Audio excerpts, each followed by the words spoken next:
Welcome into the PFF NFL Daily. It is your Sunday post 4 o'clock instant reaction with Sam and Steve. Sam, let's get into it. Week 6, as always, some upsets, some crazy games, but the most recent thing that we just saw, the Buffalo Bills moving to 5-1 with the win over the Kansas City Chiefs. Another exciting game. Didn't have as many points as the divisional round last year, but it just another game that delivered, man. It just felt like every possession, every play really mattered, and the Bills sealed the deal with Taron Johnson, game-ending interception of Patrick Mahomes to seal the win for the Bills.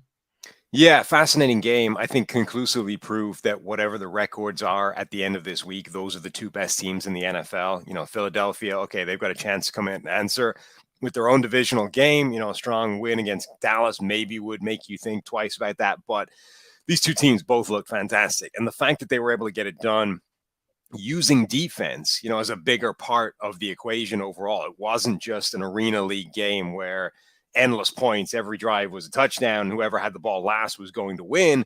We were watching a game where defense was a much bigger part of this. And in particular, those additions that Buffalo has made, Von Miller having a huge impact and sort of changing the way or the dynamic of that whole matchup.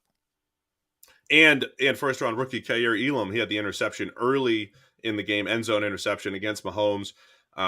Look, again, I think you're right. I mean, you see Von Miller's impact. You see some of the additions that the Bills made. Chiefs are still a good team. We'll still need to see more from the Chiefs. I don't think they're going to be lacking offensively, but, every now and again, I think they do miss the big plays that Tyreek Hill brings to the table. In this game, though, it was Juju Smith-Schuster who just kept breaking away from the defense, creating those chunk plays. So they still had that. They still had the end of the half.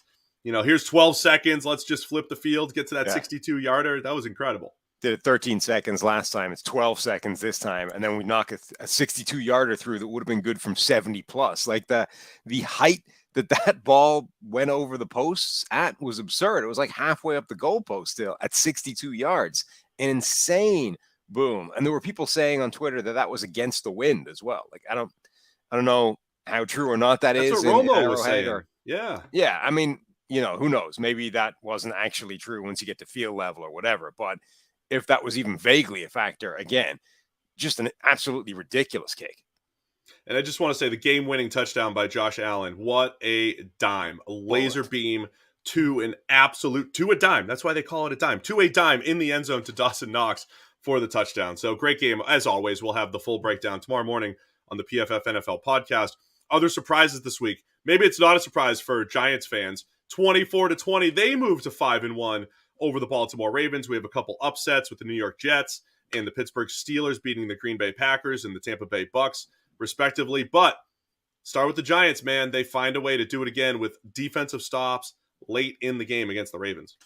Yeah, I think this was their most impressive win. I know, they beat Green Bay, but I think that said more about the Packers than it did about the Giants in that particular game. But I was ready to call this their most impressive game, even if they lost it. If they had actually performed the same, and Lamar Jackson hadn't thrown the ball away or hadn't fumbled the ball with the Kayvon Thibodeau strip sack, I was still ready to say that this was the most impressive Giants game of the season because the opposition was Baltimore and because of how well they did at slowing down that Ravens offense and actually getting something done of their own. The fact that they were able to get those two late turnovers and turn this into a win instead of a sort of a moral victory and defeat. Yeah, look, the Giants keep winning, and we can quibble and debate as to how good they are in reality, over the course of the season, but these wins keep stacking up, and they have that run of relatively easy teams later on the schedule. They're going to win quite a lot of games, this season. Yeah, impressive effort from the Giants. Saquon Barkley with the game-winning touchdown, and Daniel Jones making just enough plays. They're doing it. It's I don't want to say they're ugly wins. They're not flashy. They're certainly not flashy. But Wink Martindale, that defense, making huge plays when needed. It does feel like from the Ravens' perspective, Mark Andrews does his superhuman stuff every single week. It does feel like they're missing that second or third playmaker every now and again. Lamar tries to do too much, and that's exactly what happened late in the game. There's a bad snap there. He's picking it up, rolls out, makes a bad decision, and then had the fumble on the game-winning touchdown drive. It does feel like Lamar is trying to do a little bit too much for the Ravens, and they got to figure out, hey, where else are they going to get some offense from? Yeah, I mean, as always, The NFL action's in full swing here at DraftKings Sportsbook, an official sports betting partner of the NFL. I know, I faked you out there. We're talking touchdowns, big plays, even bigger wins. New customers can bet just $5 on any NFL team to win and get $200 in free bets if they do. If that's not enough, everyone can boost their winnings in DraftKings with DraftKings stepped-up same-game parlays. Right now, for every leg you can you can boost your winnings for up to 100% with payouts bigger than ever. Why bet on football anywhere else? To make things even sweeter, you could throw down on stepped-up same-game parlays once per game day all season long. So download the DraftKings Sportsbook app now. Use promo code PFF to get $200 in free bets if your team wins when you place a $5 bet on any football game. That's code PFF only at DraftKings Sportsbook, an official sports betting partner of the NFL. Minimum age and eligibility restrictions apply. See show notes for details. Go ahead, Sam. Sorry. No, we're done. We can move on to the next thing from this weekend. Well, I think the Steelers, maybe salvaging their season against the Tampa Bay Bucks with their entire secondary depleted. Yeah. They win 20-18, and then the Packers, they lose to the Jets. The Jets earn the win 27-10. We got to do it from that perspective. Jets moving to 4-2, and a lot of excitement in New York in general right now. Yeah, a lot of excitement for the Jets and kind of crisis moments for both those teams, really. The Packers, it's been coming for a while. Obviously, they lost to the Giants as well. But now Tampa Bay, we've been kind of saying that, all right, look, they've been dealing with a lot of injuries through the season, offensive linemen, wide receivers. They'll eventually get this thing sorted, right the ship, and they will still be one of the best teams in the NFC.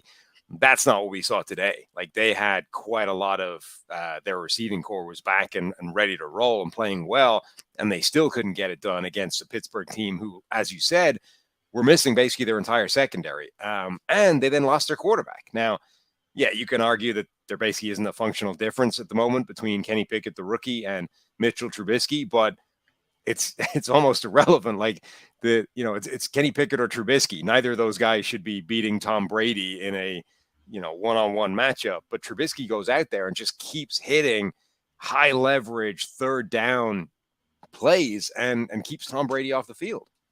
Yeah, it was one of those games. The Steelers did a lot of things well. Big kickoff return.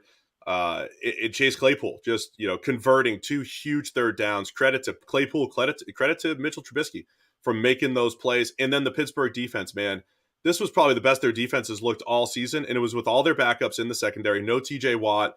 They just played fundamentally sound. And the Bucs should have had their receivers running wide open in the secondary, but they did not. Brady had a tough time moving the ball at all with that offense. So got to credit the Steelers there. And then again, with the Jets, every week I'm just kind of reminding myself, hey, the Jets are different, right? It looks like they've got players. Sauce Gardner, again, showing what he can do. Quinnen Williams making big plays, outside of one drive, really making life unbelievably difficult for the Packers offense today. So got to credit the Jets, man.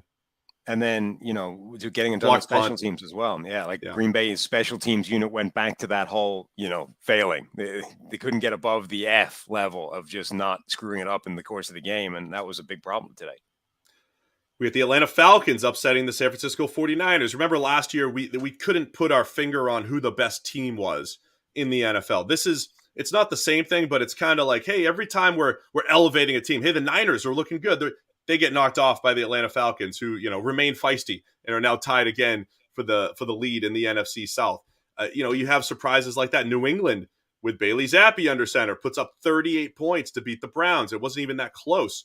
They pulled away late, but it really wasn't that close for much of the game. Any other big surprises or games that stood out to you that on this Sunday? No, not really. I think those two were definitely the most impressive. The Falcons showing up and, them putting up 28 against the league's best defense was notable, but also their defense actually showing up and getting some stops in there, which was the side of that game I really didn't expect them to have a chance in. That definitely stood out. And then somehow the Indianapolis Colts in fourth quarters of the season just keep turning it around. Like, they have been down and down bad in a lot of second half games so far this year and keep figuring out a way to get it done in the fourth quarter. A couple weeks ago, we were joking that the entire league is 2-2. Well, we've got the AFC North leaders, the Ravens and Bengals, both at 3-3. Big win by the Bengals coming back against the Saints. NFC South leaders, Falcons and Bucks, both at 3-3. The NFC West has the 49ers, Rams, and Seahawks now, all at 3-3. Last 2 years, number one seed in the NFC, the Packers, they're at 3-3. The Vikings, they had a huge win against the Dolphins today. They go to 5-1. A lot of 3-3 around the NFL. A lot of good football still to be played here, Sam. So As 3-3, always, we'll have the full breakdown. It's the new 2-2. It's a new 2-2. As always, we'll have the full breakdown on the PFF NFL podcast bright and early, 7 a.m. Monday morning. But for now,